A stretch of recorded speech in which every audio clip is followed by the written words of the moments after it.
That's a while since we have seen and or heard that music. Hopefully we'll hear that in Pokemon 3DS at some point.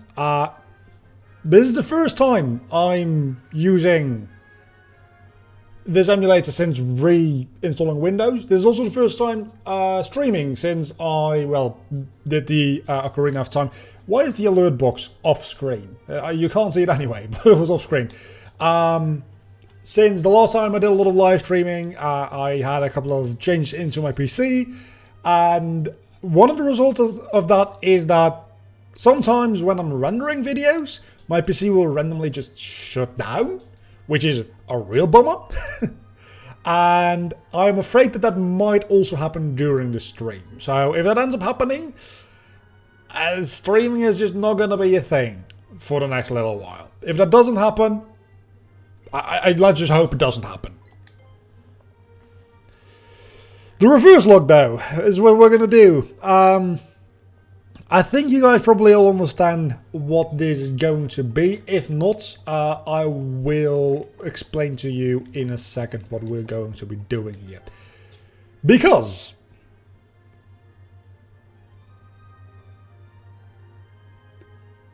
dude, you've got like 52 channels. Any of them will do.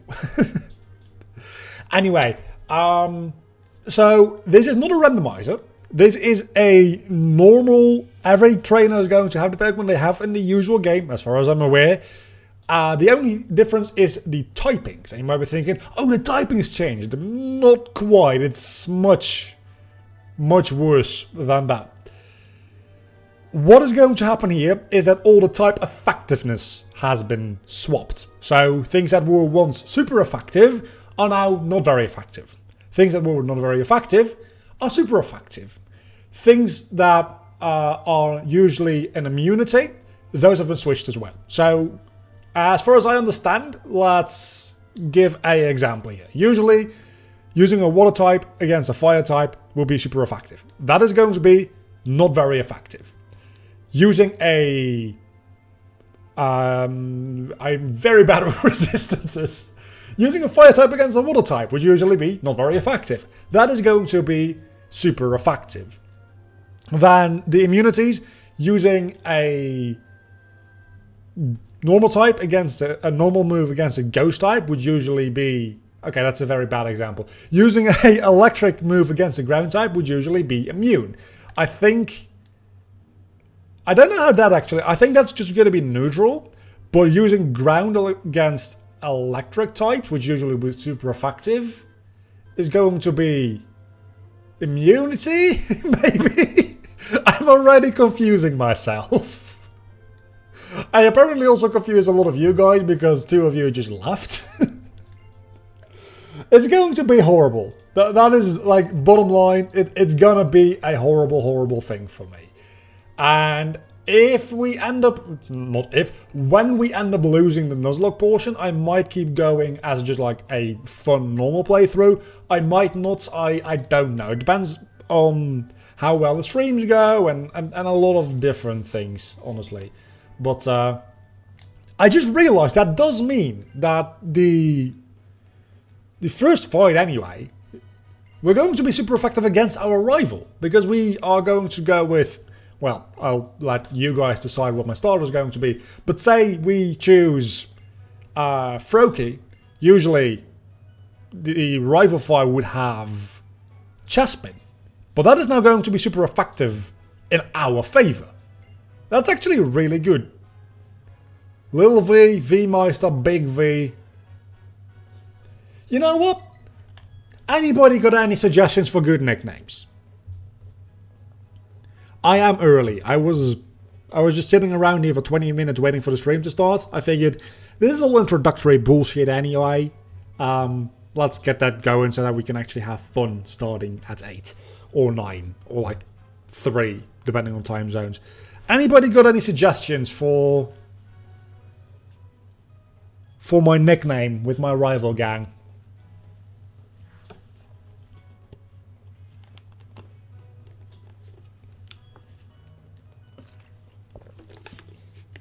Vlog Caesar?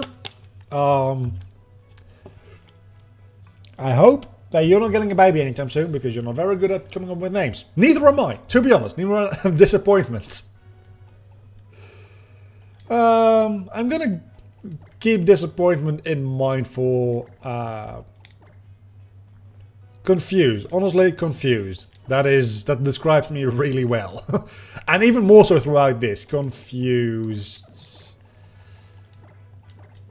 I have lengthened the delay a little bit. I used to be on ultra short delay with streaming. I am now on just short delay. That should prevent buffering issues. Or at least minimize them. It's never going to get 100% rid of them, sadly. Don't do lower ladder. We're a little bit too late on that. Okay, starter Pokemon. Who do we choose? I know my favorites. I have my opinions on the starters in Gen 6.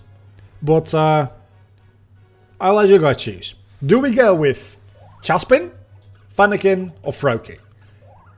Real answers, they're probably going to die within like 10 minutes anyway, so probably doesn't matter, but I'm not having children for a while, suddenly my family are getting babies, and I had that feeling. This is like weird. My sister's having twins, that, oh man, I'd hate to have twins. Like, on the other side, if you're taking care of one baby, might as well do two, right? With this, disappointment would have been better. It would have been. Grass type in reverse-locke is better. You go with Froakie, Chaspin if you want an OP start. I'm seeing 2 Chaspins so far. And I think there's 6 people watching. This is apparently popular now. I'm going to give it 1 or 2 more seconds to see if anybody wants to add in any more comments before we go with Chaspin. Any advocates for Fennekin? Nobody likes Fennekin. I like Fennekin. I don't like Fennekin when it evolves, but it's probably going to die before it evolves. Okay, Chaspin it is.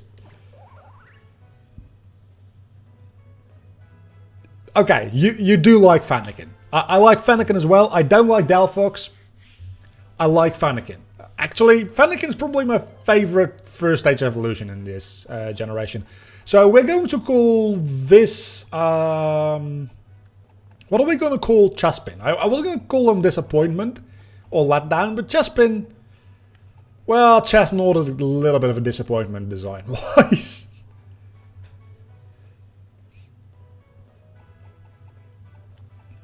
Most people decided to go with Chaspin, so I picked Chaspin as well. Let's call you... You know what we're going to do? Actually, we did that with the... I was going to call my Pokemon after you guys, but 2 issues with that. I did that with the Platinum Ice type monologue. And there's not enough of you to fill out an entire team. Chester, surely. You know what? It's a little bit of a cliche name for a Chaspin, I'd say. But honestly, why not? Why not? Let's just go with Chester. It can't hurt, can it? Nickname Chester? There we go. Can I don't have a speed button enabled, and that's probably for the better because I'm going to have to pay attention this time around. This is what is supposed to be a... Okay, I still don't know how to pronounce that. It's type in reverse. So, what is it? Apit? Apit-locke? Apit? Apit? It sounds like I'm having an aneurysm when I say that out loud. Again, I like the idea of just like taking the word type and reversing it, but it something in my brain just doesn't do that, and it's like maybe it's dyslexia related. It very well could be, but it just short circuits me. Use your brain, not speed. I don't have speed at the moment, so to be honest, I don't have a brain either. Not a working one at any rate. So maybe, yeah, that's going to be an issue. Will shiny braid Skorupi? Why Skorupi? What color is a shiny Skorupi anyway? I don't know. Is it? It feels like it'd be ugly. I'm going to be honest with you. I don't like Skorupi, really, as a Pokemon. So, oh, this is going to be not very effective because we're fighting Froakie. And this is going to be super effective. Yeah, so this doesn't count. Obviously, we don't have Pokeballs yet. Usually this is supposed to be a very easy fight, but yeah, that's not happening, is it? This is gonna be my life for the next couple of weeks. Red wineish coloration. As I said, pretty ugly. At least shiny Hexorus looks nice. Okay. Maybe I'm a little bit... Maybe I'm a bit of a basic bitch as far as shinies go. Especially when it comes to dragons and dragon types. Because if you have a dragon Pokemon and it turns black in its shiny form, I always like it. As a matter of fact, I think there's not a single Pokemon that turns black in its shiny form that I do not like. I think I like them all. I just really like the color black on like Pokemon designs for some reason. And it doesn't get used that often. I mean, grey and dark blue get used, but it doesn't get used that often in like normal Pokemon designs. Darkrai is an example of a black Pokemon. And I like Darkrai as well. I might just like the color black. And black is not a color, I know, but still.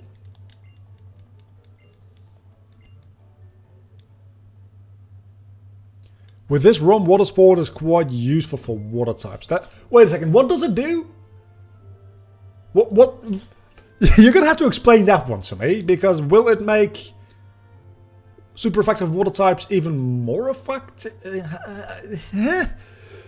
I'm already so confused. Yeah, Bubble is really scary for grass types now, and it's kind of... I love it. I honestly do love it. Giraffric only run. Why would you ever do that? Same goes for Mudsport.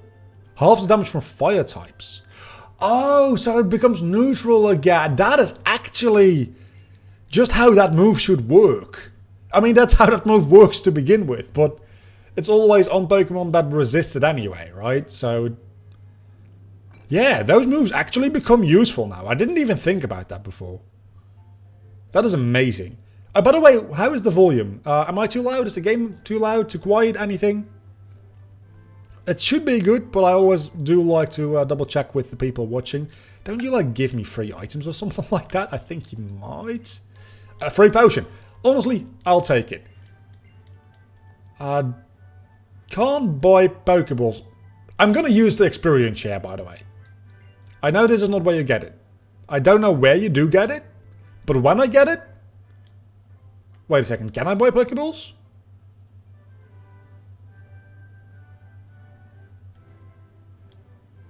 Volume is fine, game audio could be a little bit higher. Let's go put that up a little bit higher. I give it 6 or 7 dB boost. There's literally a shop for Pokeballs. I haven't like played Gen 6 since... Wait, what? Wrong store, definitely. Last time I played Gen 6 was in the randomizer nuzlocke.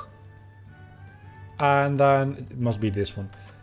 And then before that, it might actually have been my initial playthrough in 2013. So, I don't know shit about Gen 6. I might have done like a Wonderlock at some point in like 2015. But since this game was released 7 years ago at this point almost, I've probably played it like 3 times. I think I've played Omega Ruby more than this. Okay. This is a... Okay, so how are we going to deal with this? Because this is going to be a Pidgey. This is always a Pidgey. This is a set encounter. Do we count this as our first encounter of the route? Or do we count the next encounter as the first one on the route? I will reach it in Pokemon through the years, hopefully, yeah. But then you will be forced to catch a Pidgey. Yeah, it's kind of thinking that. But otherwise, if I have the opportunity to buy Pokeballs, not buying Pokeballs doesn't mean that I get to get a second encounter on a route, right? that would be really useful if that rule existed. Skip it. You have Pokeballs, so it counts. I mean, yes. I don't think that's how that rule should be applied. But it is always a Pidgey. Always in that specific tile. Or at least that row of tiles. So... Honestly, I wouldn't mind a Pidgey. Is it a guaranteed catch? Like, guaranteed, as in I throw a ball at it without damaging it and I catch it? I mean, does the nuzlocke start at the moment you... It is a guaranteed catch. You are entirely right. Doesn't the nuzlocke start at the moment you get your first Pokeballs, or when you get the opportunity to get Pokeballs? In my opinion, it starts when you get the opportunity to get Pokeballs, because otherwise you could just not get Pokeballs for a while until it serves you right, which doesn't seem very fair to me. What did we call... we had 2 Pidgeots, actually, through the years, because I made a mistake.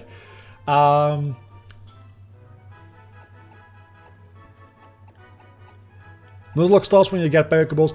I suppose in most games, those first Pokeballs you get from a professor anyway, right? I mean, in Red and Blue, that's not the case, but other than that, maybe Gold and Silver don't give you Pokeballs at the start either. From Gen 3 onwards, every game, the first Pokeballs you can get are forced into your bag.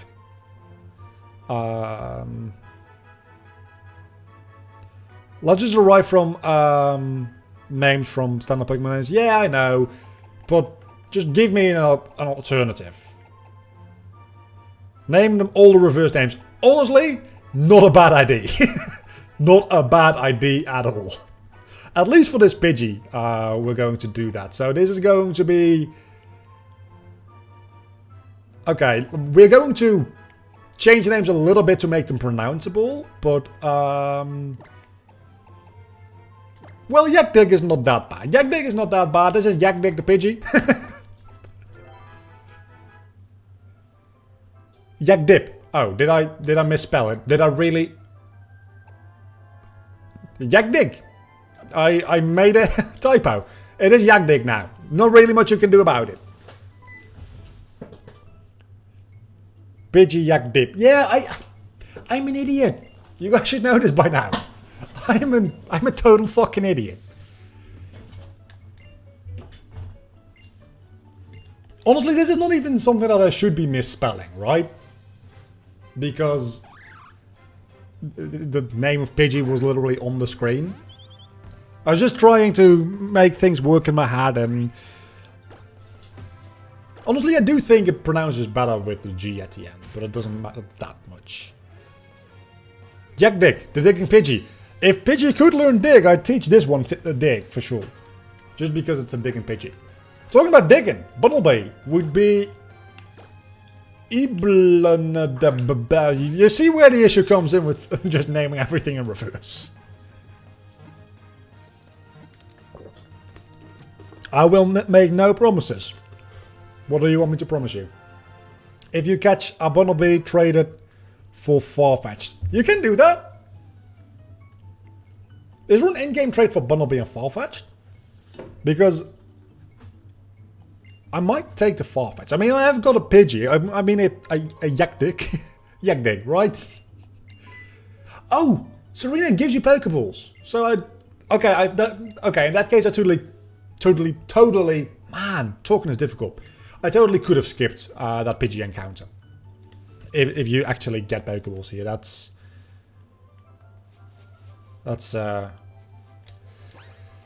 okay, let's lead with Yakdig, just because experience. And where do you get the EXP share in this game? After the first gym, right? Not until after the first gym. We're gonna be in trouble.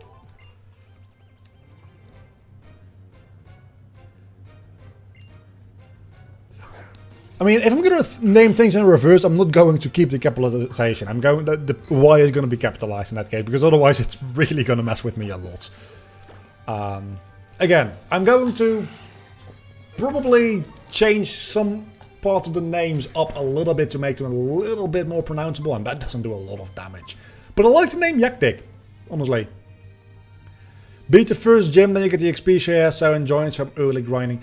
Honestly, the early grinding is going to be the most problematic, because I'm just going to keep the EXP share on the entire game after that. I'm very sorry if that is not fun to watch, but there's going to be enough torturous moments for me as it is. So the XP share is just getting turned on and never getting turned off again. But until then, we've got plenty of opportunity to die. So let's hope we don't. I mean, I see why it would be easier for you to ride out that way. Quad effective. Wait, what is quad effective? I should probably be paying attention to the game a little bit more, right? Only Wallace Surskit. Oh, we're talking about the first gym here. Oh my god, how's it gonna work? How's it gonna work? The first gym is going to be Borg types. Meaning that they're gonna be not very effective against Chespin. Chespin is gonna resist the Borg types. But as Borg is not weak to grass. What is the effectiveness against flying? Will Pidgey resist as well? Or no, will it turn into super effective against Yakdik? Oh, I'm already having a headache. This is gonna be horrible. I need you guys to be my brain here, okay? I could not do this if this wasn't a live stream thing.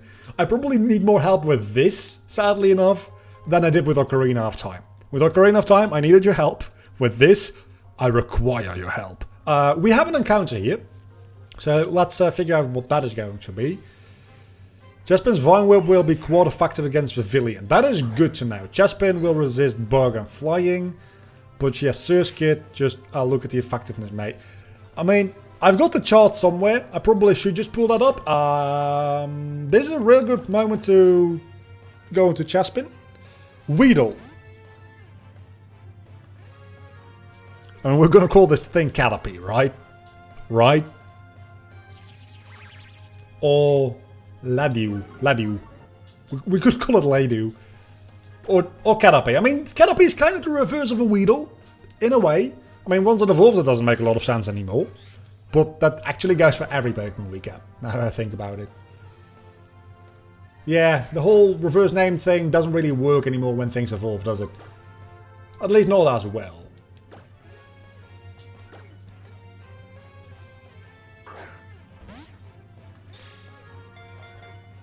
Yeah, I've actually got the image of all the... Did I catch the Pokemon? I did. I've got the image downloaded here so that I actually can put it up on stream as well. Let me find it real quickly because it should be in Let's Plays, Pokemon X. Should be this file, right? This PNG, yeah. Can I just drag and drop that into Streamlabs? Nope, I cannot. That almost crashed Streamlabs. Let's just add it through a source image, chart, add source, browse. Doing this live on stream is so much fun. Okay, so this is the new type effectiveness chart, which, yeah, I'll keep that opened up here just in case I need it.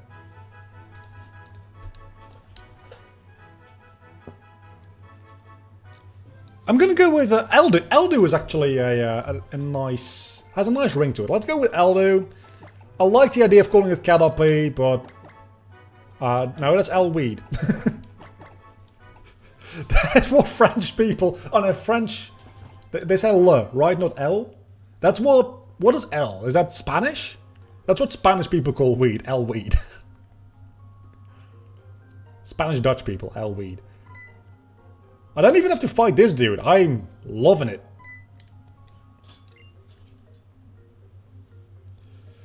Or just create a service ticket for... I mean... I'm still going to heavily rely on you guys to make sure I don't fuck up. Please do not think that I'm going to be able to do this on my own, because I will not. If I have to do this on my own, I will die. A lot.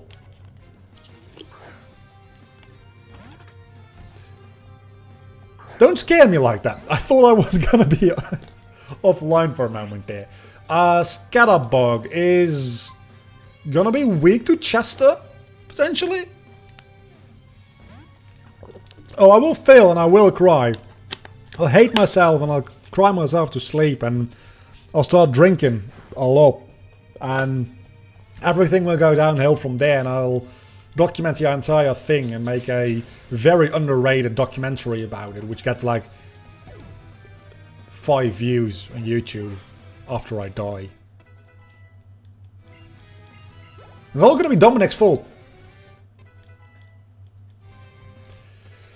Okay, Yakding now has Sand Attack. You also have a Fletchling. I mean, you're level 5 now. Let's go into Eldu. YouTube Live, a burned out content creator documentary. If you're gonna call it that, I probably should kill myself by setting myself on fire, just because that's a funny. That's just a funny. It feels so wrong to go into Chespin against a Fletchling. It feels wrong on so many levels to do this. But it's gonna be super effective. Every like fiber in my body screams for me not to do this, but oh, this is gonna fuck with me if I do this at Pokemon Through the Years. I've got 2 episodes of Pokemon Through the Years recording scheduled to do tomorrow.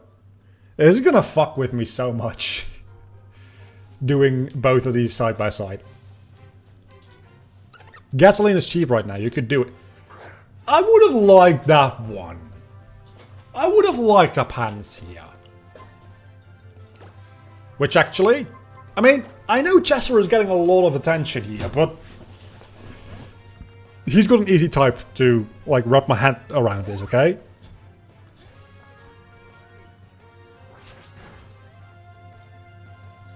I mean, it is amazing. It really is amazing that I'm using Vine Whip against a fire type and it's gonna be super effective.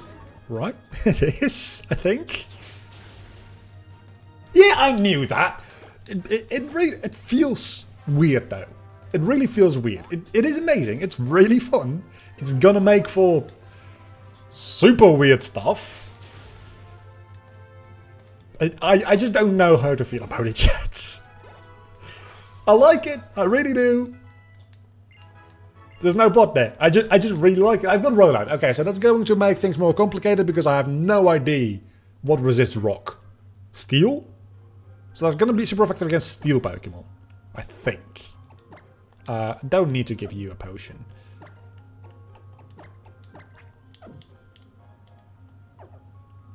Just go on a normal.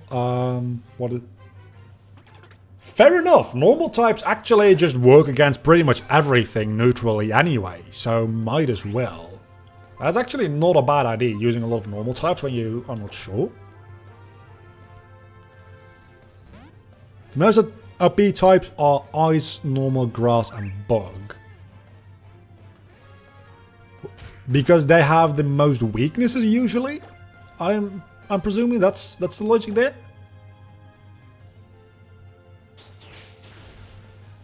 I guess. Still, again, I'm going to be in a like constant state of confusion throughout this entire playthrough. Just so that everybody is aware. I know every time I go through this forest, I say it, but I do like how this forest is pretty much the exact same layout as Do Not Go into Chespin. Pretty much the exact same layout as Viridian Forest. Not in a very obvious way, but just the route you take through it, it's the same turns as Viridian Forest. It's like a nice little Easter egg without paying like too much attention you wouldn't notice, but it's I like it.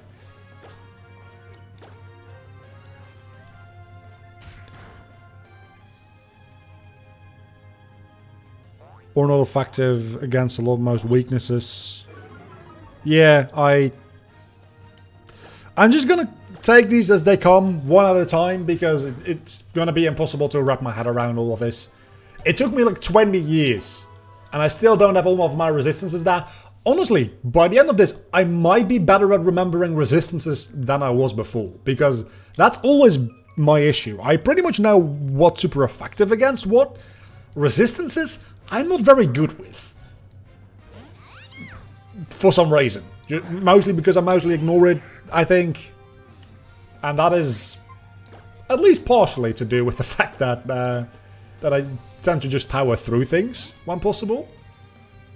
After this, I might actually know them a little bit better.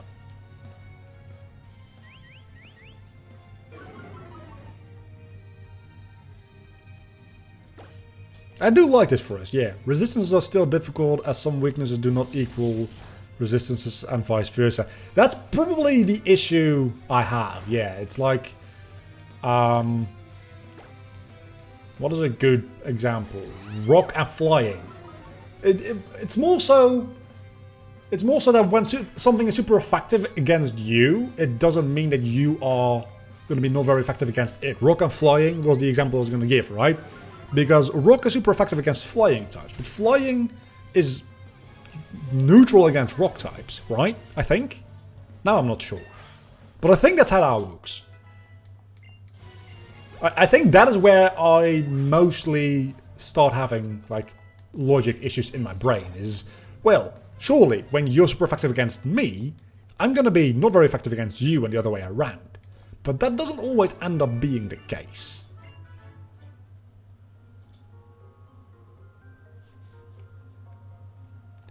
Oh yeah, dragon types are going to be insanely easy to take down in this.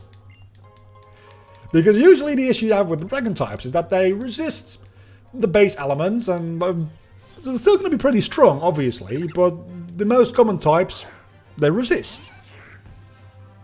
And especially with the combination, maybe we can just stay in with Weedle. Maybe we can at this point. Yeah, maybe not. Maybe we can. Even a critical hit, we can land one more poison thing. If we can poison the Pampor, that will be fantastic. Oh, amazing! We did! Rock resists flying in normal types. So rock resists flying. So my entire example ended up being bullshit. Still, the general idea of my example stands, and that is... I can probably, maybe... and that is that it doesn't always go both ways equally, right? This might kill... oh no, that's not what Play Nice does. I think we can survive this without twitching out, and it will be very good for Weedle's experience gain. Also, I got a crit, yeah. I didn't even pay attention to that. I did in fact get a critical hit. Still in danger of dying? I didn't, luckily. Better example is electric resists steel, but it's not very effective against steel. That's a better example. You see, you guys know this shit, I do not. That's pretty much the bottom line here. I don't know what I'm talking about, and that's why I need you. I'm gonna repeat myself here. I needed guidance with Ocarina of Time, even though I played like half. A little over half, more like 60-some% of the game. I need a little bit of guidance. Here, I'm just utterly lost.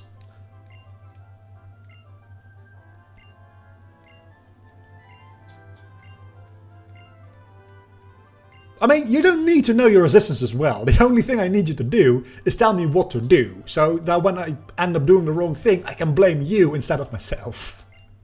That's pretty much the entire gist of, like, this relationship at the moment. You guys tell me what to do, I do it, I lose, I blame you.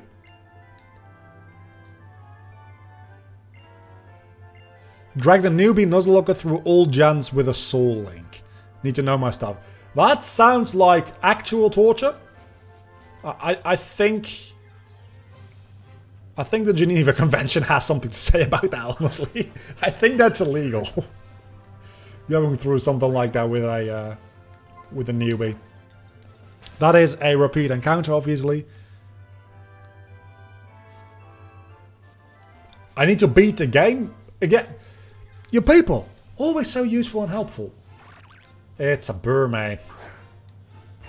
Yay. I am so happy to get a Burmay. Can you tell how happy I am? Honestly, it could turn into a steer. Is it a female or a male one? If it's a male one, I'm going to be... Okay, so it could turn into a steel type. which doesn't resist everything, because actually Steel type would probably be very, very bad. It could turn into a ground type. Potentially.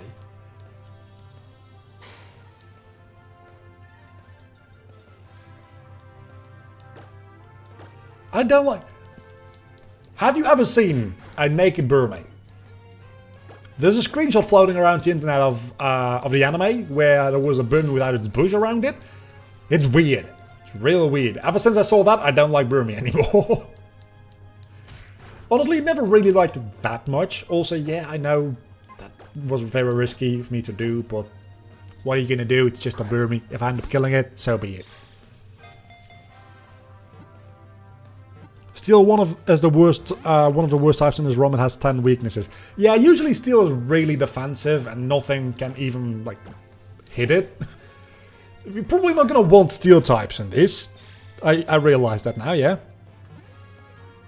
Burmy Bug Grass is quite good now. 1/4 effectiveness flying. I guess the bug flying type. I'm gonna call him Yumrup. I know that sounds really, really dirty. In a really vague way. But Yumrup it is. Because it just rolls off the tongue. I don't say that after saying Yumrup. YM-Rub would probably have been better, yeah. But now he's Yum-Rub. So, gonna have to deal with that. Okay, first and foremost, Pokemon Center, then grinding. What level is the gym leader going to be in X and Y, the first one? I think it's like around level 10, 11, 12, maybe?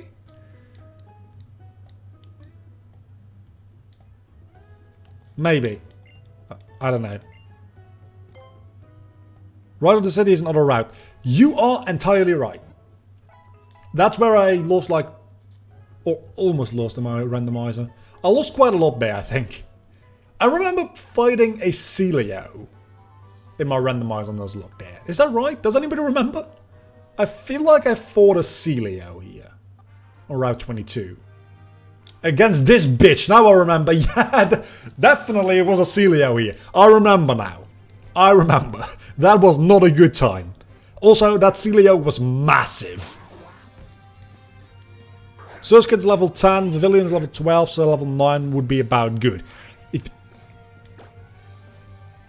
You're assuming that if the highest level Pokemon is going to be level 12, I'm not going to go in at level 15. That's funny. So, don't go into Chester. Let's just go into Yakdik.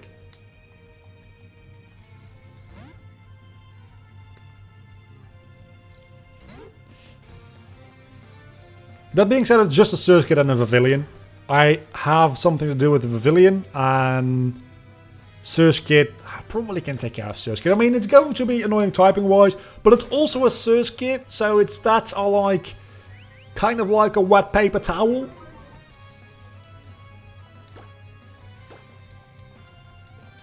So I think we'll be fine, is what I'm saying.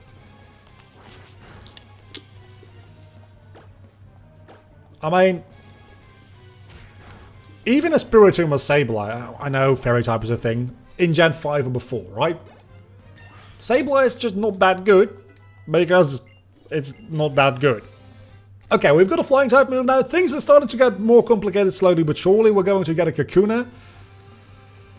And is Litleo already a fire type or not? I don't know. I honestly don't know.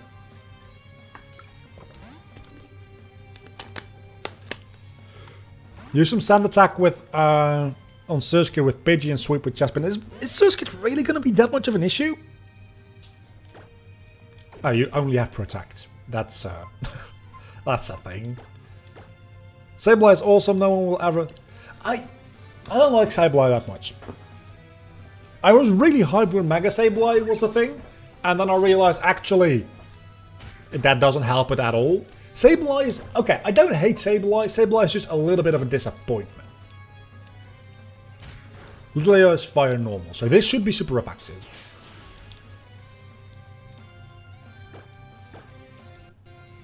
He knows a water type move, so Chespin can't be safe against him without sand attacks. I'm thinking if there's another way. I don't like... I mean, I know I did the withdrawal strat in Pokemon Platinum. I don't like setting up for like main game gyms and stuff, but I guess I'll have to.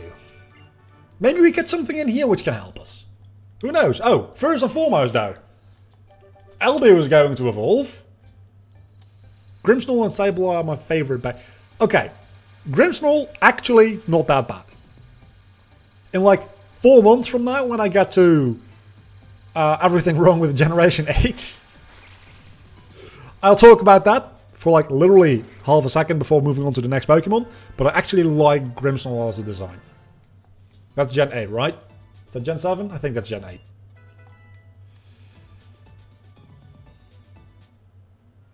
Azumarill, I wouldn't mind an Azumarill. I like Azumarill. It's going to be a long time before we actually get the Azumarill. Don't get me wrong, but I like Azumarill. Or a Psyduck, that also works. Honestly, that actually kind of does work. Having a water type on the team. I don't mind that. Gen 8, yeah.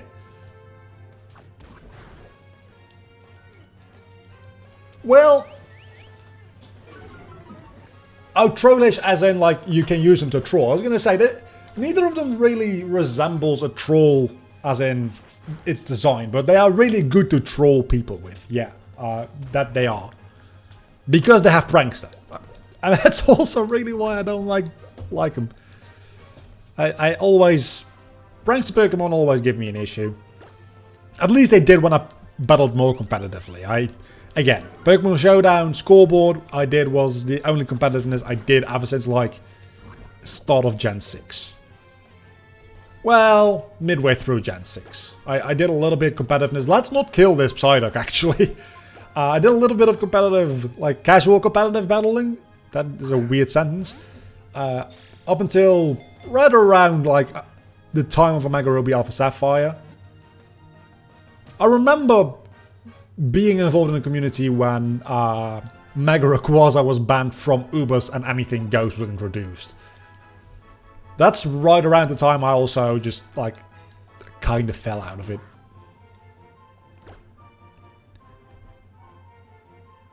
Oh yeah, Psyduck. So how are we going to deal with that? Because we can go, like, cute...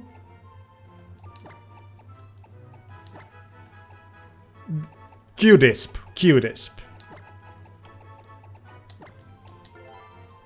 It's really interesting to play around with these names this way, because it really makes me think of how does my brain work with words? That sounded like a Donald Trump quote. I didn't mean that. Oh, we have to do one very important thing, guys. Benches! Okay, let's move on with our lives.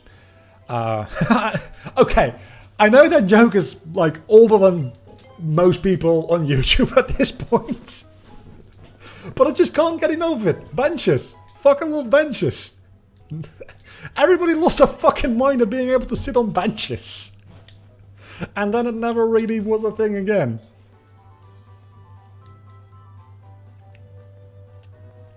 Rosalia found? There's a Rosalia? Oh, there is a Rosalia!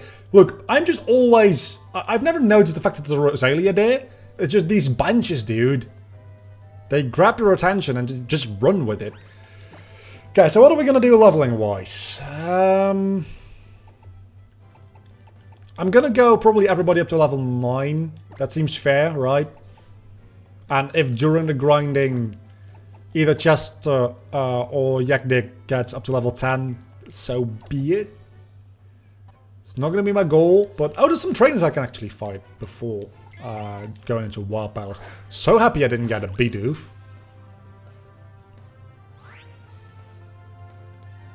Considering competitive, you will love... I mean... all the competitive I've ever done is on Showdown. Because I don't like wasting hours of my time on a Pokemon that'll probably be not relevant in the meta in like a month anyway. That being said, the Pokemon meta game doesn't change that quickly, generally speaking. Still, I don't like having to spend a lot of time on a Pokemon that will be obsolete within a kind of unreasonable amount of time. I don't have time to breed an IV. Well, I know Pokemon Sword and Shield become a lot easier with like IVs and shit like that, right? Because you've got, as far as I understand, you've got the born IVs, which is like what happens with breeding and like individual identities and stuff like that. But then if you want to use them competitively, you can boost the IV stats for that one specific Pokemon, but that then doesn't mean that if you make it breed with another one, that'll pass that down. Something like that, I don't quite understand it, I'm going to be honest with you. Rental teams are a thing in Sword and Shield? That is amazing! Rental teams as in, you can... Wait a second, what exactly does that mean? Because that might be amazing, or that might be just missing the mark. I also just realized, by the way, that hitting your own type is going to be super effective most of the time. Because water against water, fire against fire, all that kind of thing. Usually resist it. That's going to be super effective now. It's going to be real interesting.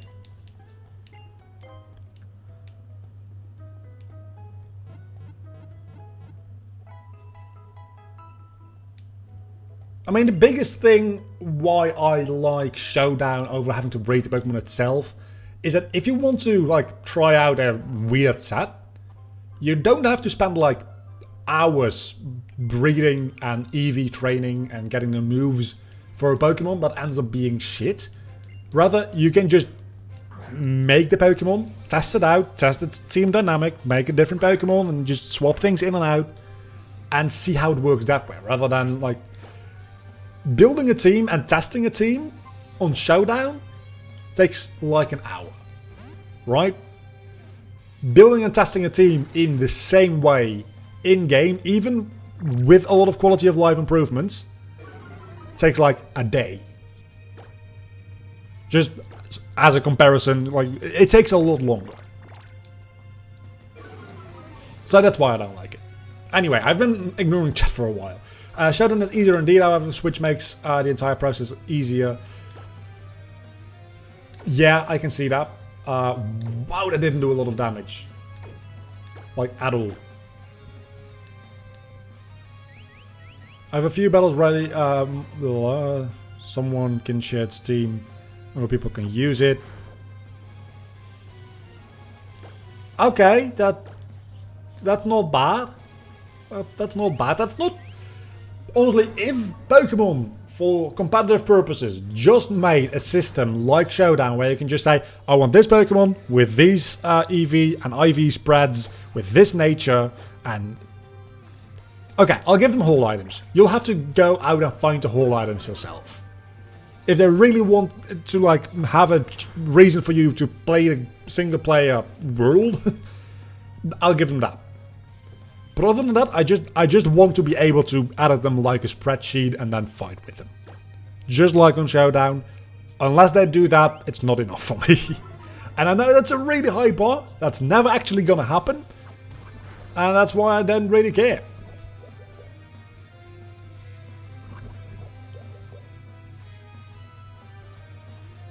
I get that for VGC and like real competitive like championships and stuff. That is probably really, really useful. For me personally, I don't really care that much. But again, I'm not saying it's a useless feature. I'm not saying it's a useless feature at all. I can see a lot of use in it, but I just think it could be better. What is the reason not to allow people to do that in-game? Because the alternative is that people poke-hacks the Pokemon in, and that you're going to have to police not having hacked Pokemon. Even if they are legitimate and could be made, like, you can't poke-hack Pokemon in. Why not? There's nothing illegitimate about the end result of the Pokemon. If you just give me the tools in-game, I'd rather use those.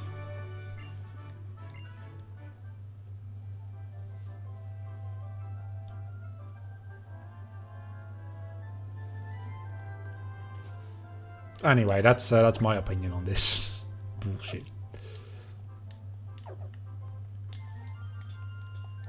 Break the game campaign. Bad reason, but that's the reason. No. That doesn't have to be the case, because you can't use these renter Pokemon in the main game either.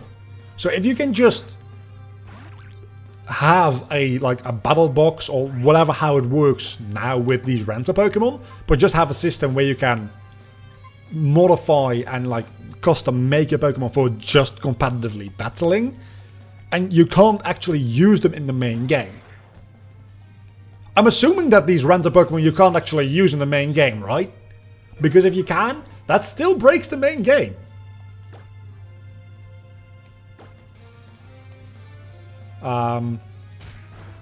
Poison and Bug, how do they interact? That is the best approach, make it accessible after post-game.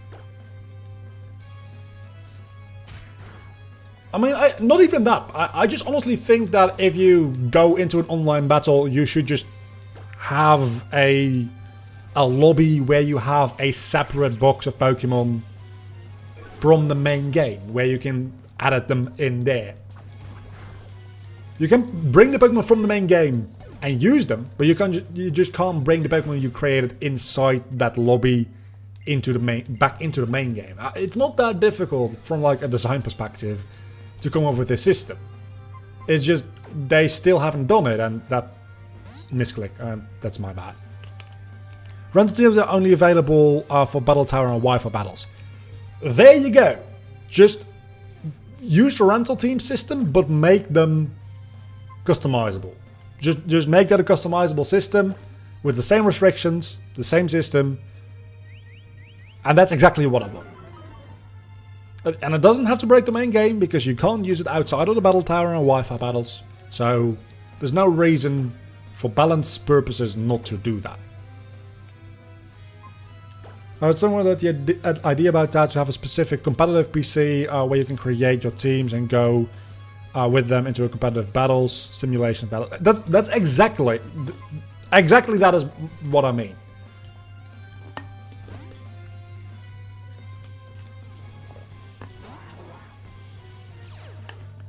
Just see it as a sort of cloud-based Pokemon, right? You don't actually have access to it, but you can use it in Wi-Fi.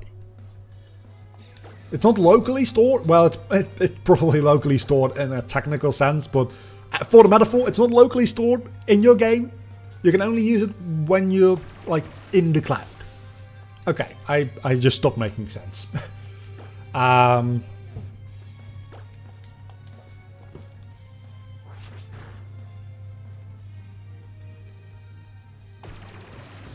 Yeah, okay.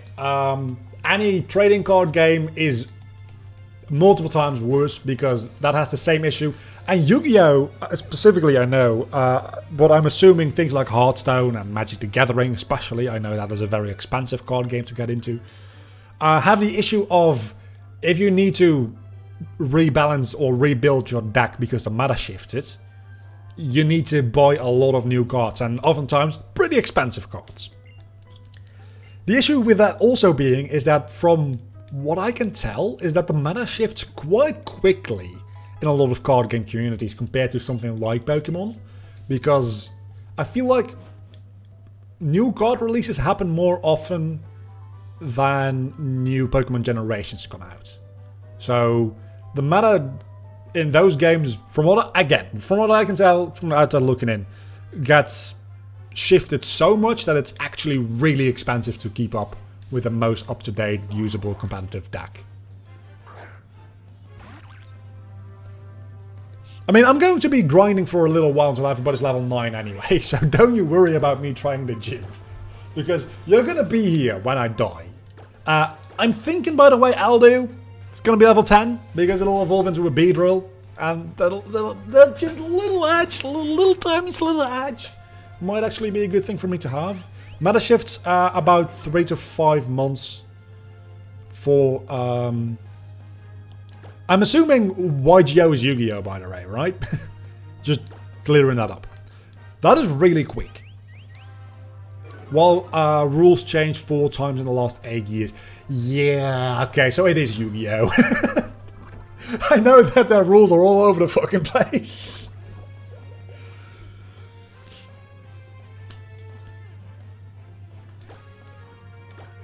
So, I mean, just the fact that I know power creep is a thing, and honestly, as far as power creep goes, it's not like the modern Yu-Gi-Oh cards you use these days are that much more like strength and defense powerful, right? Compared to something like the power creep you see in the Pokemon card game, which is actually insane.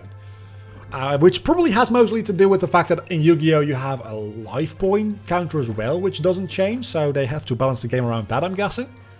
But it's not like when I played the game as a kid, we had like Blue Eyes, and then we had the Egyptian Gods, which has like Obelisk at 4,000, and then some generations later, some cards may like touch 5,000 attack or defense points, but that is still about where it caps, right? For like any reasonable summon. And even not reasonable summons, honestly. So, it's not necessarily the power creep in Yu-Gi-Oh! It's more so that the amount of things you can put on the field, like turn 1 or turn 2, if you have a proper build deck for it, is freaking ridiculous. Like, the depth of special summoning in Yu-Gi-Oh! Is stupid. I'm very sorry for any Yu-Gi-Oh! Fans, but it's stupid beyond any belief. It's really bad. Like, I don't want to be a boomer, but I'm going to be a boomer. Right here, for a moment. Back in my day, we had normal summons, we had tribute summons, and then the only really, like, special summons we had, didn't even have a name. Because it was so uncommon. There was things like Monster Reborn, which was banned anyway in competitive play, because, let's be honest, way too powerful. And then Ritual Summons, which... those were the special summons of the day. And I guess Fusion Summons as well, actually. But there's only a couple of those in the original sets of Yu-Gi-Oh!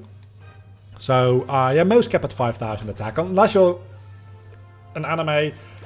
Oh man, I heard a while ago that they were releasing anime archetypes, and they released the Zaxel archetype for Don 1000, but they didn't release his main 2 monsters with what was it? 10,000 and 100,000 attack points, and people were upset at that. I mean, obviously, if they were released, they would be immediately, like, permanently on the ban list. But what? Aside from the fact that they have ridiculous summoning conditions in the anime as it is anyway, so you probably could never play them. Not even like, not reliably, you could probably just literally not play them. It's probably like the chance of you actually getting all the conditions in place for those monsters are so ridiculously low, it's never actually gonna happen. Dude, Man-Eater Bug. That was the shit back in the day. Don 1000 is the 100,000 attack and defense monster that I meant. Did you mention that? I'm sorry. I might have missed that. But yeah, Don 1000, that card didn't get released as far as I understand. So, which makes sense. Makes sense. Makes a lot of sense. Because that would be stupid. When does Burmy actually get a move? I'm not going to use Burmy in the upcoming gym anyway, so we might just skip that. You probably don't have a fire type move yet. You probably don't have a fire type. Would he? What level is he? He probably doesn't. You have a fire type move. Of course you do. That was almost very bad. So, I'm very sorry for anybody who's like not into Yu-Gi-Oh! At all for the past 15 or so minutes of the stream.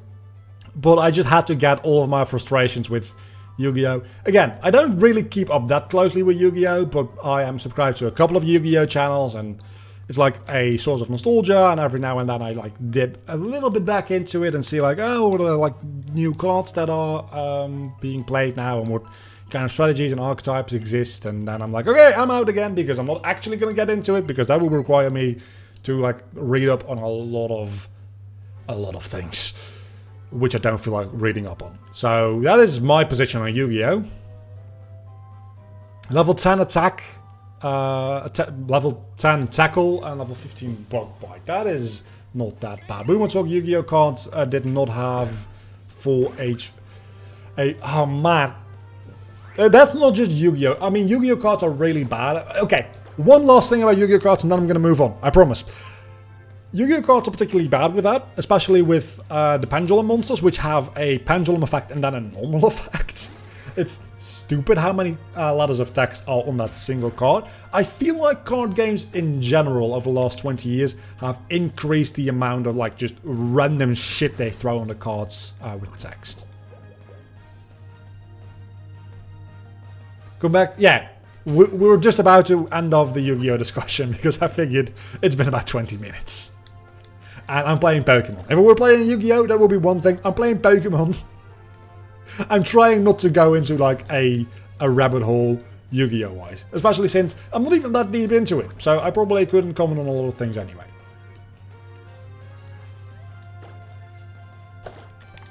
And we're grinding. I don't know what else to talk about. There's a lot of things I could talk about, but we need to fill some dead air anyway, because grinding is going to take a while.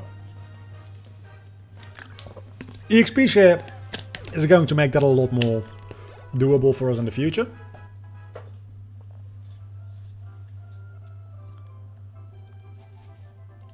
Everybody knows the Pot of Greed lets you draw 2 cards. Except everybody in every anime ever.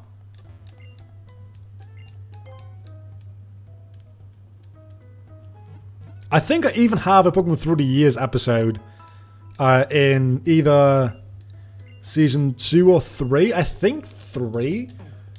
Which has Pot of Greed in the thumbnail because we talked about it in the episode. It might even be called Pot of Greed or something along those lines anyway. Okay, let's focus on the game a little bit more, because I came fairly close to dying there twice. You have 3 Pokemon and you start with a Pan Stage. I wonder what your other 2 Pokemon are going to be. I have no idea. That's sarcasm. I guess we can go into... How do I pronounce that again?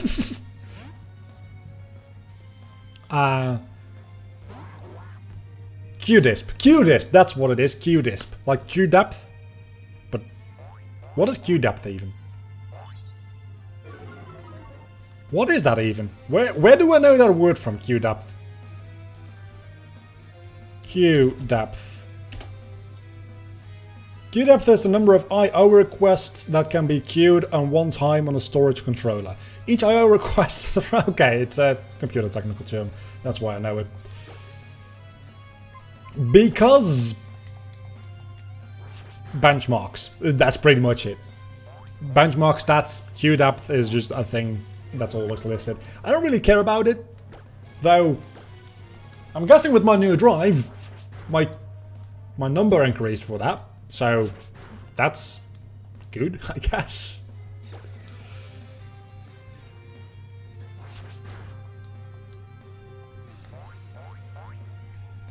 Oh, this has been a wild 1-hour stream so far. It feels like I've been live for 3.5 hours. To be fair, I've also recorded 2 Minecraft videos today. And did some editing work on... Well, I edited both of those Minecraft videos. I edited some of my clients' videos. Well, not really major editing, just like some touch-ups. But those 2 Minecraft videos have been very, very productive today for a Saturday. It's kind of insane. Discussions with Dominic and I keep your attention to the HP of your Pokemon. My HP is fine. His HP is doing a lot more poorly. Which franchise would you do a through the years on besides Pokemon? If it weren't insane, I would love to do a Final Fantasy through the years. But that is actual insanity at this point. I mean, I guess I could skip like 12 and 14, right? Because those are MMOs, and I'm not doing that. But Final Fantasy through the years, there's like Final Fantasy 1, 2, 3, 4, 5, 6, 7, 8, 9, 10, 11, 13, 15. That's still like 13 games. That would take way too long, but it would be a real fun project to take on.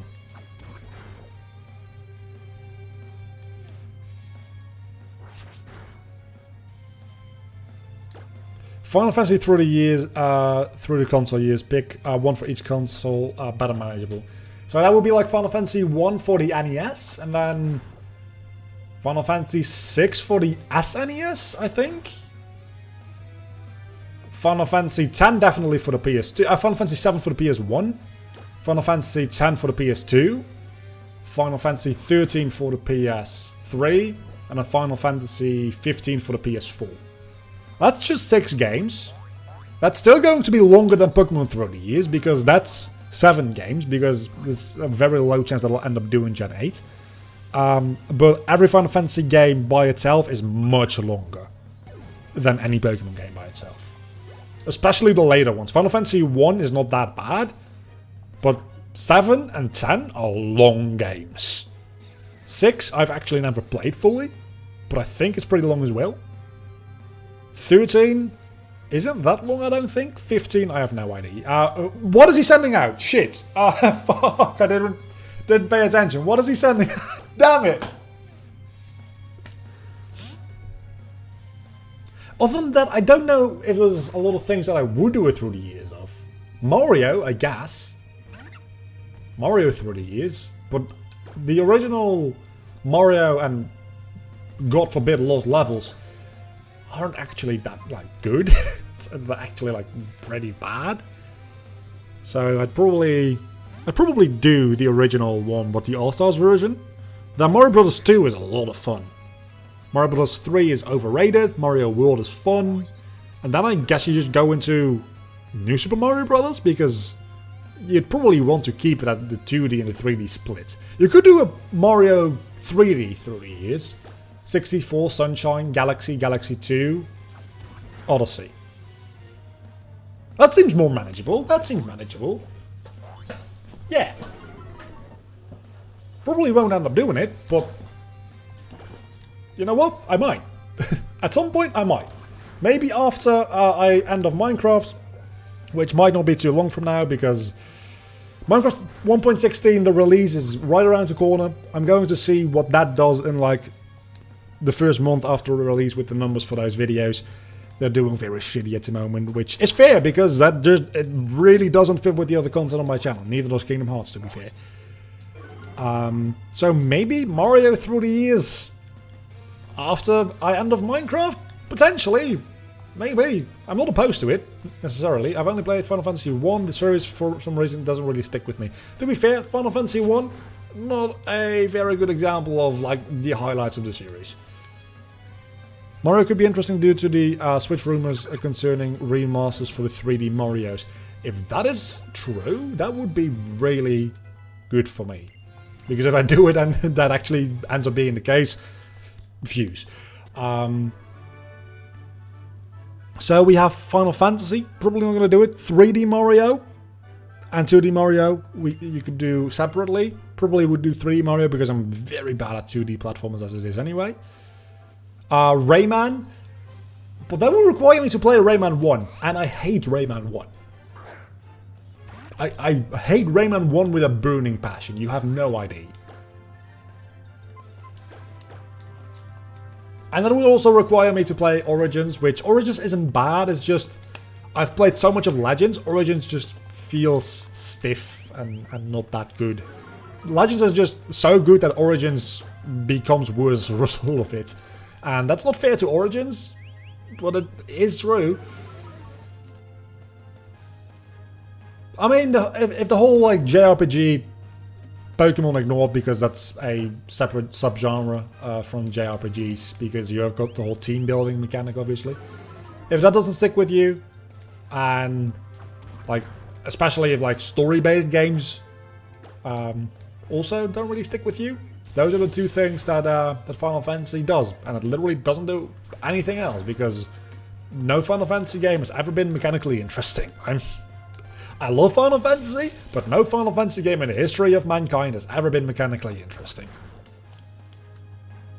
Okay, maybe Final Fantasy 2 was a little bit mechanically interesting with the way it leveled up your spells and stuff, but interesting and good are two very different things indeed.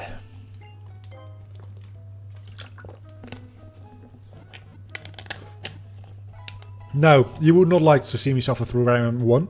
What would end up happening is I would play it for about half an hour. I would get a game over, lose my continues, and rage quit. Some games just get under my nerves, or get on my nerves or under my skin. Wow, I messed that up. Some games just really get on my nerves, and Rayman 1 definitely is one of those games that I just cannot deal with. I just can't tolerate its bullshit. Also because, and maybe I feel this way because it gets under my skin, but I really feel like the hitboxes sometimes in Rayman 1 that just no.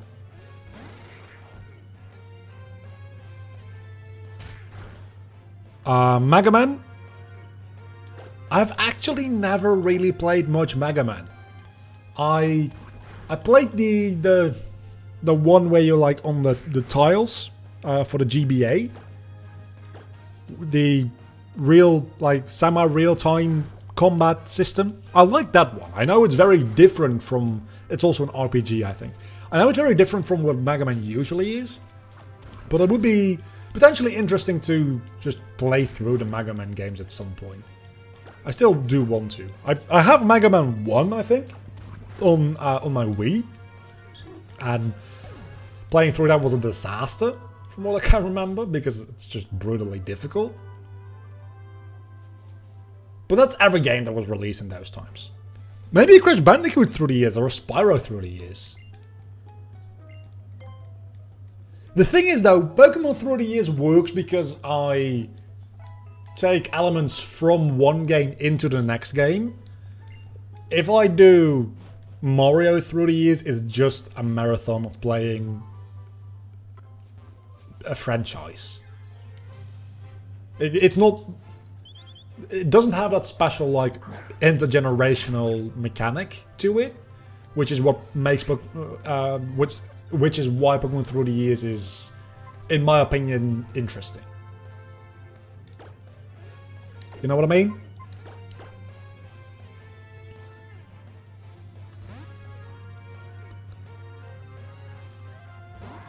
Polybridge. I own Polybridge. Didn't I stream Polybridge for like a little while on one stream one time? I own it. I think I recorded a spotlight on it at the time. And I opted not to post it because it was just me being horribly confused the entire time. That was the entire video. It's just, oh, but maybe if I do this, and it just became very elaborate and very expensive bridges, which at the end of the day did work, massively over budget, but they worked.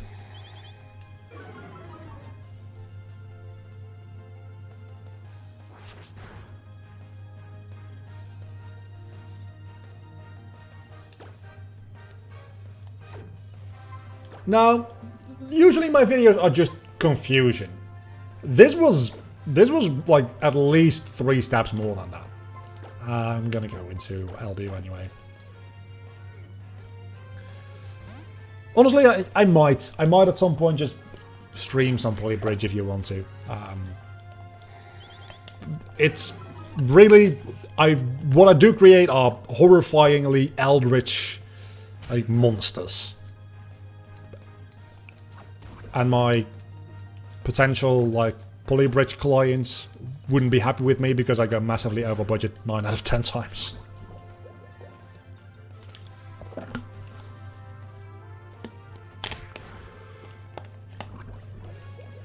And that's only within the first 2 or so worlds of the game. I haven't even gotten that far into the game before I was like, this is not for me.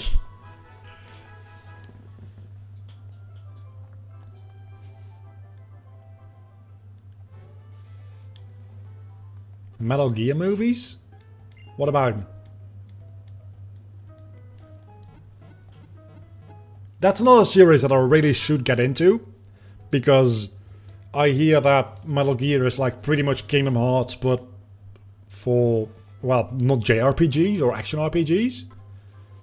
From like a story perspective, it's pretty much just like Kingdom Hearts levels of, this is absolute bullcrap and people love it. But from what I understand, Metal Gear might actually be like written by a competent person, as opposed to Kingdom Hearts, which is written by what's his face, Nomura, Tetsuya Nomura, which is, he's a lot of things. A competent writer is not one of them at all. We're getting close to being able to go into the gym, by the way. I think beating the gym will be a nice point for us to end things today. We'll have done the first gym within this stream, and again, from next time onward, there's going to be a lot less grinding, hopefully, because we'll have the XP share. I don't understand why this game is so overpowered with its EXP share, but then just decides, you know what, let's just go into the gym, fuck it. Decides to only give it to you after the first gym. Just give it to me before going into like the first route at that point. Which would be even more overpowered, but it's not as if it's not overpowered as it is anyway. Dunsparce, actually I don't think Dunsparce is bad for experience, so we'll just deal with this one first. And we'll have some trainers inside of the gym as well, actually, to take care of, that gives us experience. I almost forgot about that. I think there's like 1 or 2 of them. I think. You guys will probably know. Maybe. Maybe not. Probably. I just feel lonely with the longer delay, okay? I hope this longer delay actually makes the viewing experience for you guys a little bit more stable than it was before. Because before there was more buffering. Should be a little... Oh!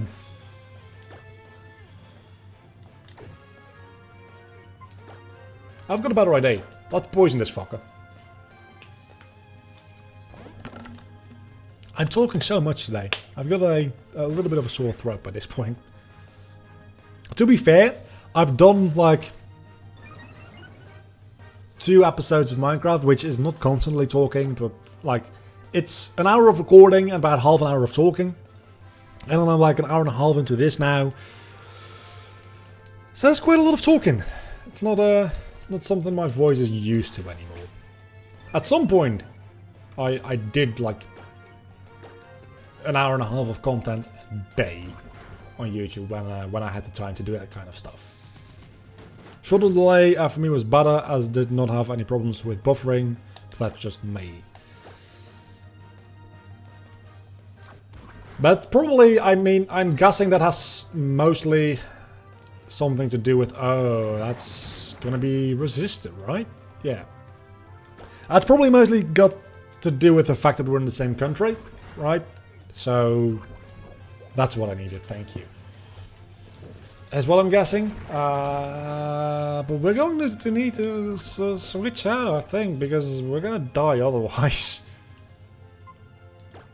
If that's resistance...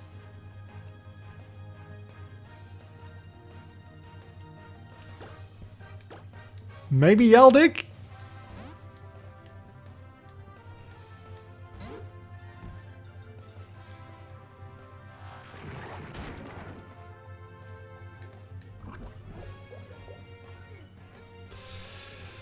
Yeah, that's not worth it. Or I can outspeed and not take... I'm not taking the risk. I'm not taking the risk. Nobody is dying. We're going to the gym. Wait a moment. Wasn't it, like, just nighttime? Why is it not nighttime anymore? It looked daytime. Did it look daytime to you guys? To me, it looked like it was daytime. Yeah, rollout is... I've never had rollout work out for me. But it's always a bitch when it's used against me. Should have killed. You could have gone for Gust. I don't know if it would have killed. It would have killed together with Poison, but it would have also killed my Pidgey, which I prefer not to have happened, obviously. By the way, it's definitely not daytime because the street lanterns are on, and that's not something you... okay. Okay, you only have a Zigzagoon, never mind. Yeah, it's definitely nighttime. Defense scroll done spars as the damage was increased due to this. I always forget that defense scroll actually increases rollout's attack, and that's not just an anime thing. I could have used Protect with Burmy! Oh! And Burmy probably would have lived one attack. Maybe not. Pidgey barely lived it anyway. Yeah, no, that wouldn't have worked out. That wouldn't have worked out. Probably. I know, right? Roller skates are such a nice addition. I really like the roller skates. Are they in Omega Ruby and Alpha Sapphire? I don't think they are. It's literally only an X and Y kind of thing, I think. It might have been in Omega Ruby. I haven't played Auras in like a while. Honestly, I haven't played any Pokemon game that you guys haven't seen me play in a while. I think the last time I played a Pokemon game that didn't go up on YouTube or Twitch, probably YouTube, was probably Ultra Sun or Ultra Moon. I never remember which one I have. I know I streamed the original version of the game. I did live stream that when it was released. The Ultra version, I wasn't like alive on YouTube when that was released, so I didn't stream that.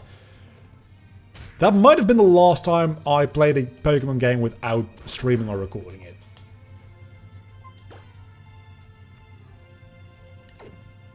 Let's go for a potion.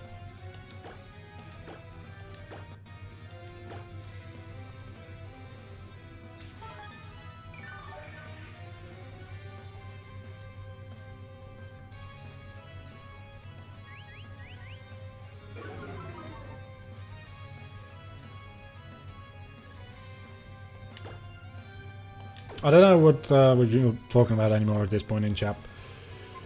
I just need you to poison the Zigzagoon, and I also would really like you to evolve into a Beedrill, because holy crap, you're a useless piece of cocoon. Just poison! It's not that difficult, you've got a 10% chance.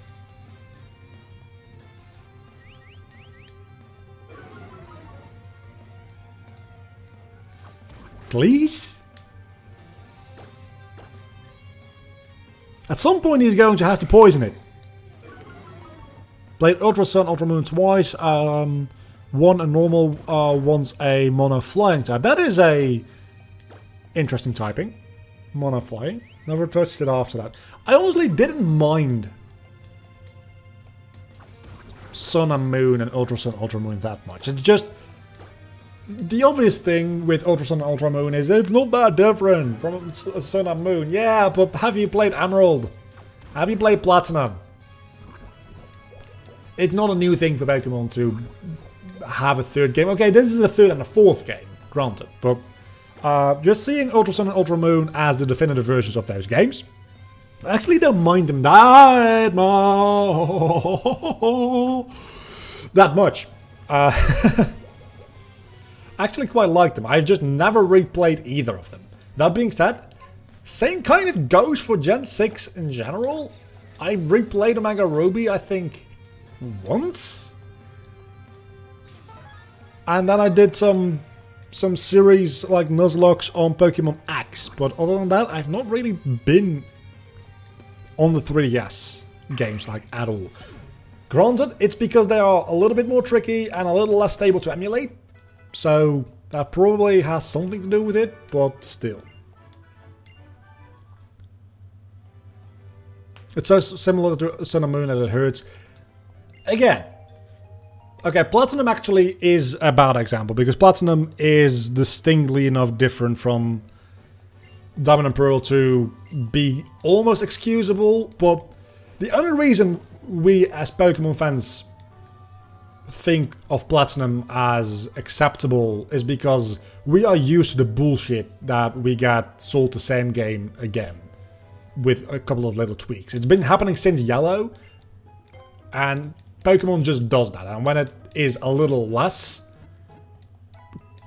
bad, we accept it as good. But if that happened with any other, like the change between Diamond and Pearl and Pokemon Platinum, if that happened in any other game series, if Assassin's Creed was re-released like a year later with a couple of additions, in like the same manner that Pokemon Diamond and Pearl to Platinum were, people would lose their fucking shit.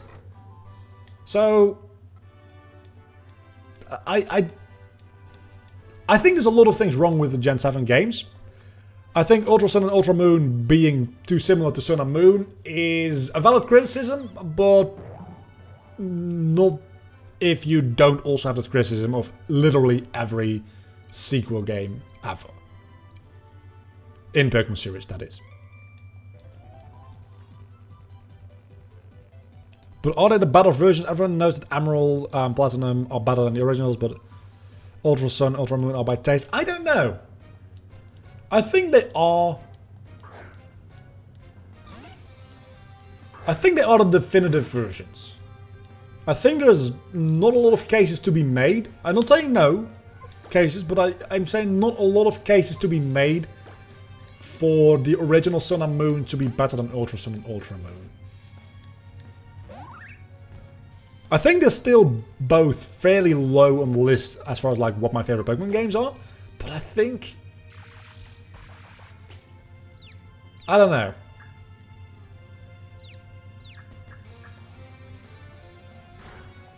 I'm confused. I'm talking about Chester, not me this time.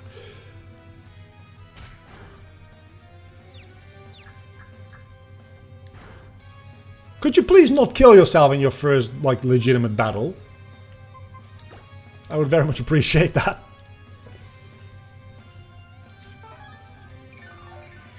I like the idea of Vikavolt, because you can get the, what is... Charger Bug and the one before that? Krubbish? Something like that? You can get that fairly early on in the game, but you won't have it evolve into an actual Vikavolt until the very end of the game almost. Which is really fun, because even if you overlevel, you'll just end up costing yourself like a lot of cool moves.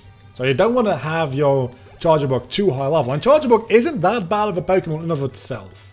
So you don't need it to evolve into a Vikavolt. That being said, Vikavolt, definitely much better. It's really good.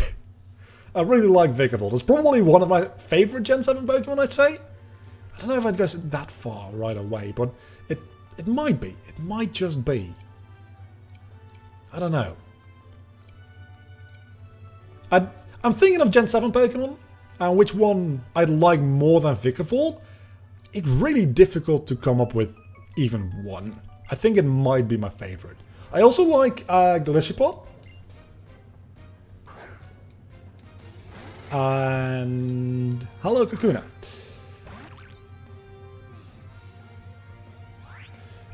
X and Y is not the best Pokemon game, but I liked it quite a lot. I think it would be my top 4 Pokemon games. I think X and Y are probably...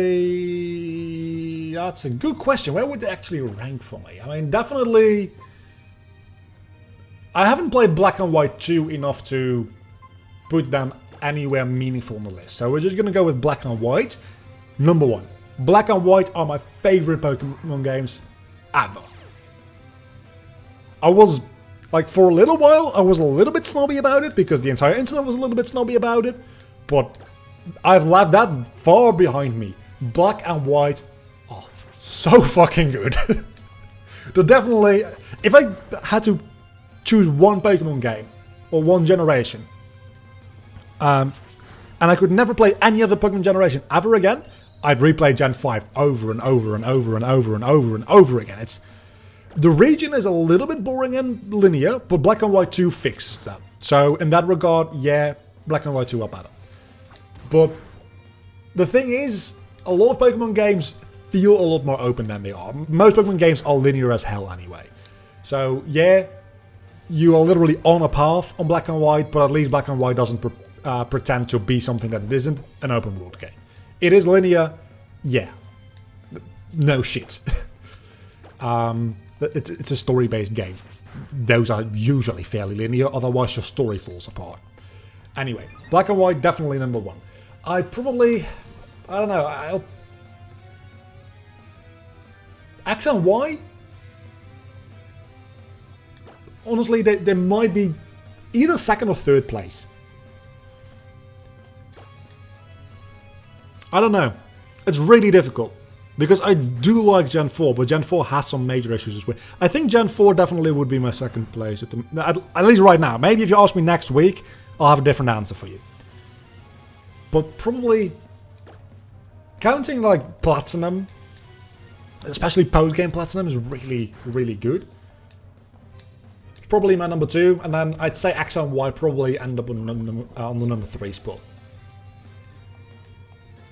Which means that they're like 5 and 6.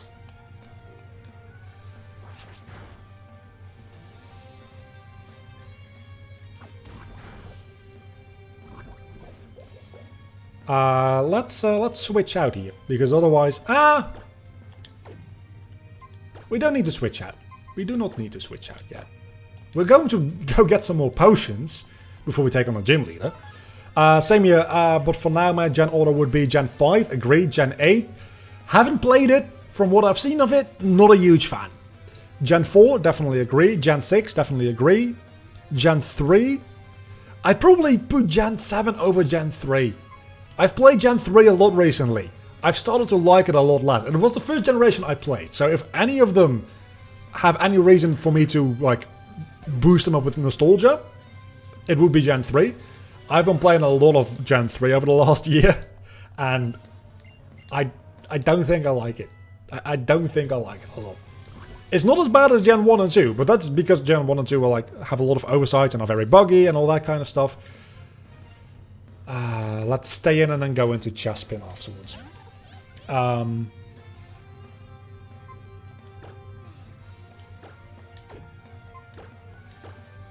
But yeah, I'd say Gen 7 and Gen 3 for me are switched, but other than that, I totally agree. I'd go 5, 4, 6, 7, 3, 2, 1. And somehow... how do you have Gen 2 as your number 2? That actually baffles my mind. Like, I'm not saying Gen 2 is really, really bad, but... It's I don't know. Gen 2 actually... it fixes a lot of the issues with Gen 1, and it's... Gen 2 is what Gen 1 should have been.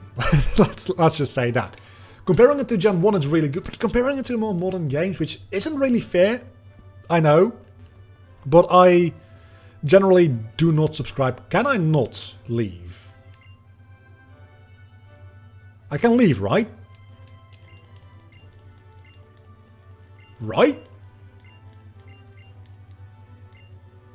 Please? Oh no. Oh, you need to go back to the middle of the web to leave. That's gonna be a issue. I thought she was going to open the curtains and I could leave through there. Ah, shit. Okay, we put ourselves in a difficult position here. We're not gonna be able to use Q-Disp, but that doesn't matter. Because he wasn't part of the strategy anyway. Gen 2 did a lot of things right. It was a great sequel of the game playing directly Gen 1. It's just great. Do not compare them to modern games, as it's just unfair. The thing though is, in its like a little bubble of the time it was released and existed, it was really good. But if we're talking about what are your favorite generations, I'm assuming that we're talking about them to play them today. And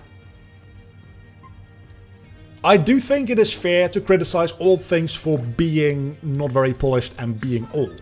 Because somebody playing them today doesn't... Hello, Silly Gudra. Thank you for subscribing. I don't think people playing older games today really give a shit about the fact that, oh, but this game is old. Yeah, but... I mean, it being old doesn't excuse things for being bad. I mean, if you have a racist grandpa, everybody does have one, right? Your grandpa being potentially, like, racist, that's a bad thing. It just doesn't get not bad because he's old. Is that a bad analogy? That's probably a bad analogy.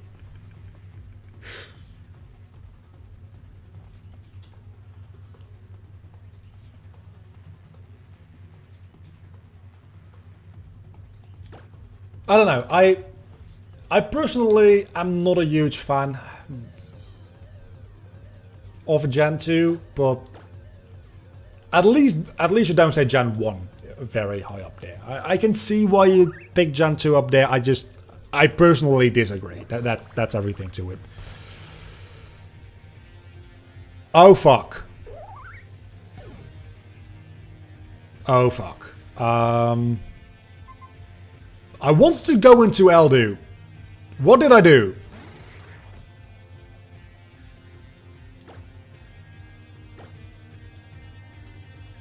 Oh no. We need to poison. We need to poison this thing. It can't do anything against me, is the thing. It's got a couple of sand attacks on it. We can still do this. No idea how we're going to take care of Pavilion without Chester. But we'll worry about that when and if we get to it.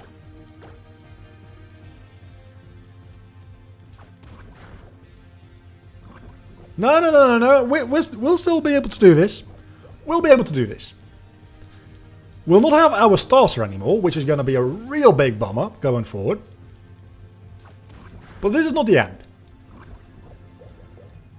So let's get this poison. And we'll figure something out with Pavilion. What is Pavilion? Grass types, obviously. That's not going to be too useful for me. Other than that, what else is it going to be weak against in this bug? Let's see. That blocked the chat for a moment. I didn't want to block the chat. Attacking type. Fighting type. Ground type. And grass type are the only things that are good against bug. Of course you have potions. I forgot about that. That's not very good for me, is it? So nothing I have is going to be super effective against bug, but it's also a flying type. I should check that as well. Flying. Fighting type. Bug type. I don't have a damaging bug type move. I probably... damn it. And grass. Poison. Poison is the way we're going to win this.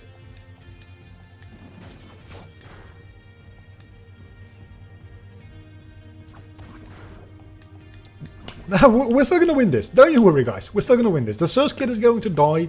I'm going to get to level 10. I'm going to evolve mid-battle because we're playing the anime. God damn it. That did a lot of damage. This should take out the Surge Kid now, right?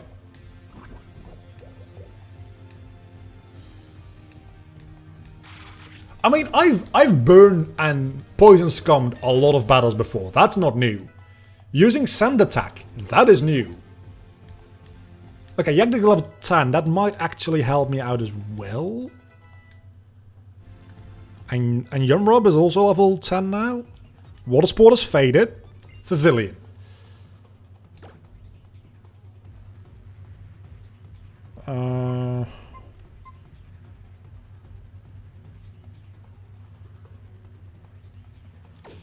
I have to try to poison it first. I have to. Pavilion will have full accuracy indeed, and also increased defense now. But it doesn't matter if you get poisoned, does it? Yeah, I'm gonna die here. Okay, so maybe we will lose. Maybe we will lose. In which case, the nuzlocke ends, but I still want to do more of this because it's fun. And it would be a little bit sad if I just ended it and never reopened his ROM again.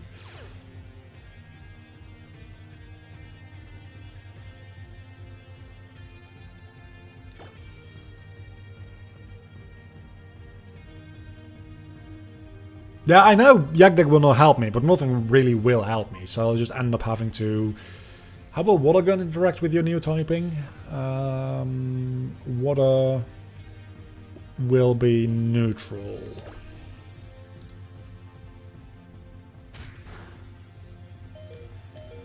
Of course you get a critical!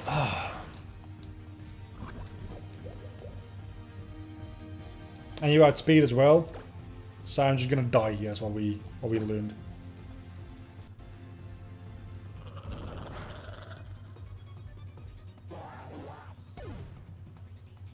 Yeah, I don't think there's much we can do here.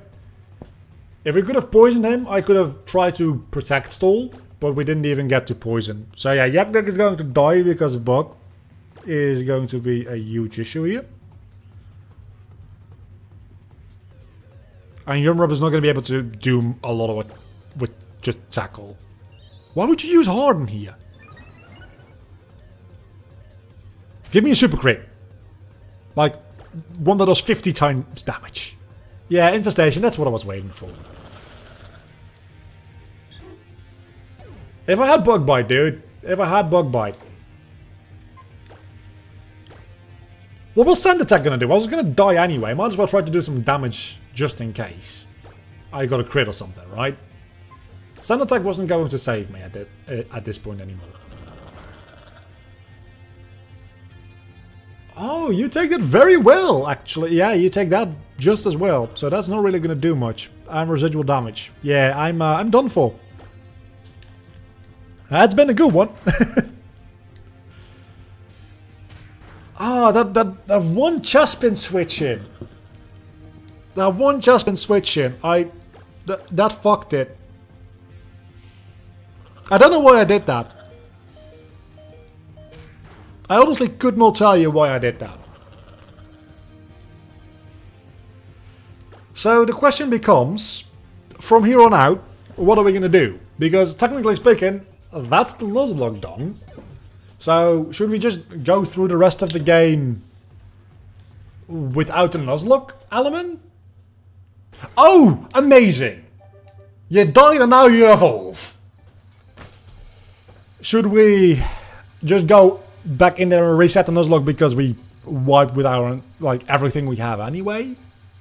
Should we restart from the start, which pretty much means that we're going to be in the exact same situation but just have to redo the grinding?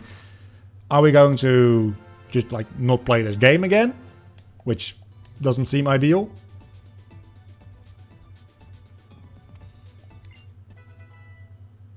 And that's Fury Attack now. I honestly didn't know you could have a Pokemon evolve after losing an entire team either. That is news to me. You say restarts from scratch, different starter, a do-over with this team.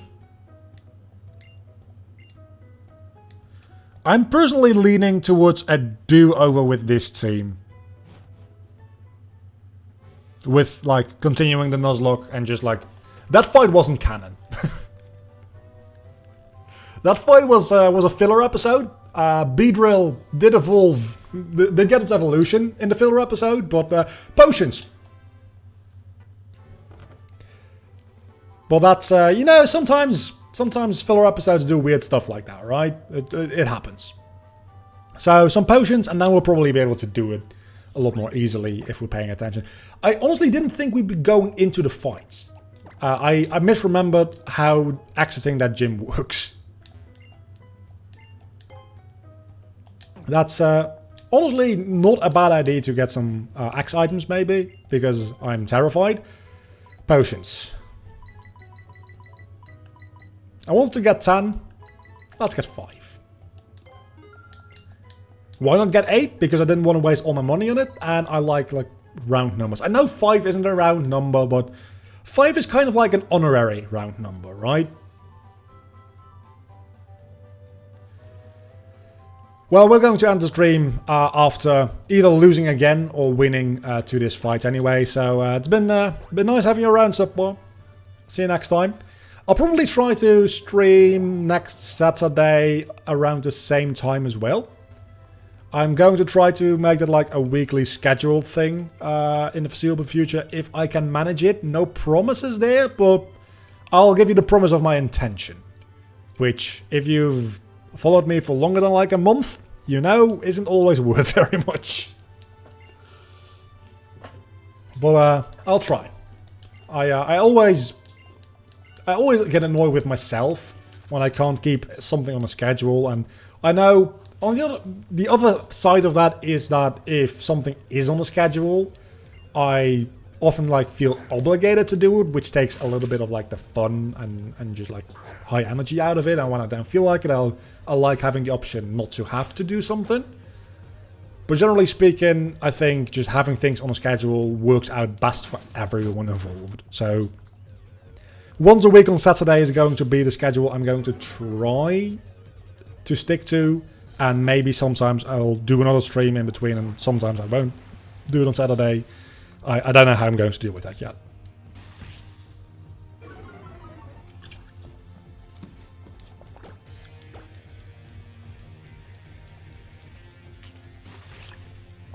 Okay, sand attack strategy. Here we go.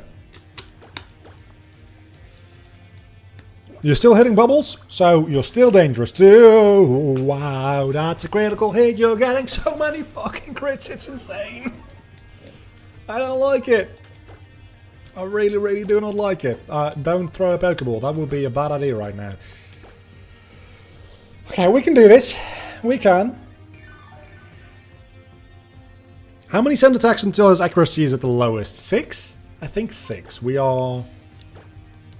How many have we used so far?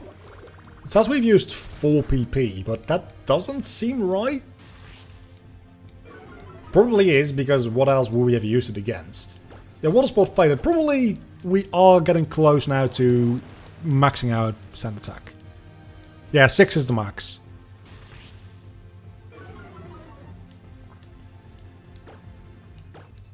So this should now give me a message that says, you can go fuck yourself. Accuracy won't go any lower. So then what do? Do I take the risk and go to Chester now?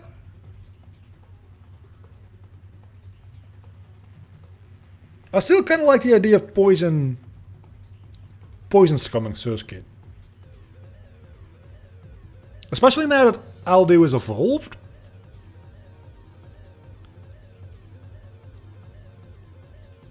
I kind of like that idea. Yeah, Beedrill. Let's go Beedrill. It's a lot more powerful. After evolution.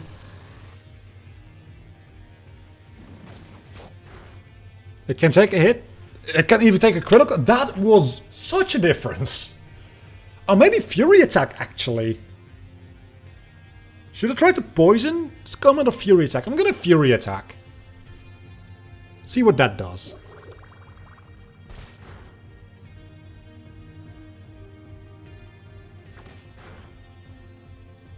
Could be worse. I mean, only hit 2 times. Let's keep doing that. I could even harden a lot. No, I'm just gonna go into Pavilion with into Chester with Pavilion anyway. So just hit like more than twice this time, please. But not enough to get you into healing range. Of course you did. Yeah, no need for Harden because Chester. Sounds like this is when I missed the speed button. Because we all know what's going to happen here. Just might as well have it happen a little bit quicker.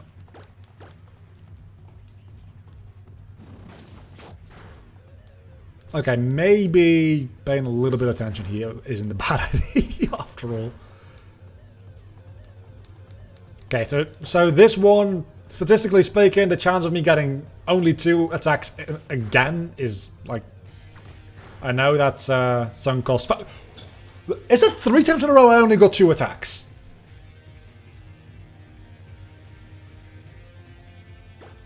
And then I missed. That obviously does not count. That is a very, very slim chance that that would actually happen.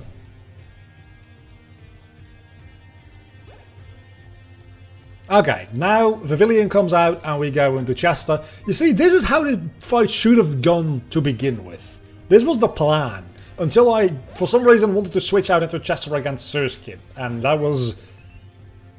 Still don't know why I did that. Oh, 2 hits has the highest chance. It's like 50% chance to hit twice, then 75% chance to hit 3 times. No, that's not. That's exactly the opposite of how that works. More like 50%, 25%, something like that. Maybe? I don't know exactly how that... And that's that. I was thinking they all have the exact same chance of the amount. Though, I suppose...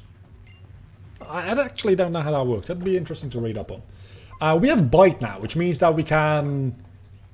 Wait a second. Is Bite even super effective against anything? Against... Wait. Oh, attacking type. It's super effective against fighting now. And against Dog and Fairy. Oh yeah, Fairy is a thing. I'm gonna have to get used to the fact that Fairy is a thing again.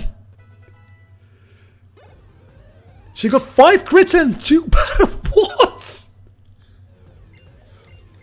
No. Really? It's the Let's Play curse, dude. It's the Let's Play curse.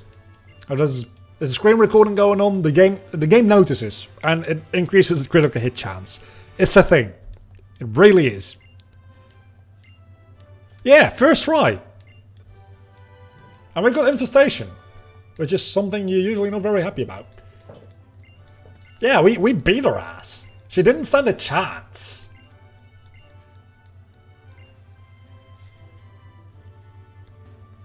Look.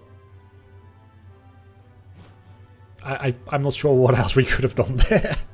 It was either cheating or just ending it. Neither of which is a really nice thing to do. But at least with cheating we can keep going and it'll still be interesting because... Honestly, the only reason for me ever to not play something as a nuzlocke is just the first playthrough because like you want to learn what certain Pokemon are. But other than that, you always kind of want to at least try to minimize death as like a... Just on principle, right? Even if you don't play a nuzlocke, I always try to play as a nuzlocke anyway, even if I don't limit myself to not using Pokemon that died. I try to limit deaths to begin with, because it just makes for a more dynamic and interesting playstyle. And it would be really fun if Pokemon actually like rewarded you for that in any way. Though I guess it does now, with the way the EXP share in this generation works, but mostly how EXP just in general works in Gen 8. If you don't let Pokemon die, they all get experience. So I guess they do reward you for not letting anybody die. Huh. I never really considered it that way. That way it's actually really nice that they did it, like change that mechanic in that way. I was really annoyed when the body EXP all thing was like forced on you in Gen 8, but now reconsidering it that way, I actually don't mind it as much anymore. Huh. Well, sometimes you can change your opinion on things live on stream when you think about them for longer than 2 seconds.